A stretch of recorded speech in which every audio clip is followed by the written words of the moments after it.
Pemirsa, promosi dan pelaksanaan berbagai acara menarik untuk meningkatkan kunjungan wisatawan ke Kabupaten Badung dan Bali pada umumnya harus terus dilaksanakan. Hal ini merupakan salah satu upaya recovery atau pemulihan kunjungan wisata pasca erupsi Gunung Agung.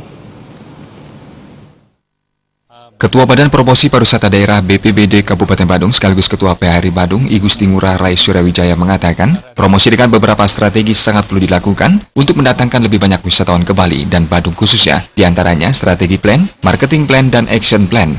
Ngurah Rai Suryawijaya juga menyampaikan BPBD Kabupaten Badung bersama Dinas Pariwisata Badung pada tahun 2018 mempunyai 11 program sales mission dan tabletop di luar negeri, diantaranya Amerika Serikat, Australia, Berlin, Jerman, Dubai, Korea, Tiongkok, dan India.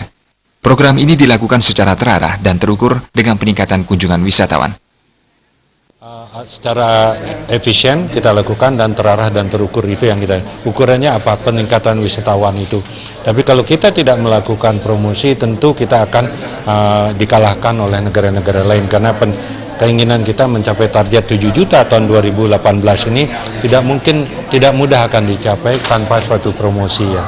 Maka dari itu pemerintah Kabupaten Badung dan BPBD Badung punya komitmen untuk selalu mempromosikan, membangun pariwisata itu mulai dari Badung, Bali, dan Indonesia.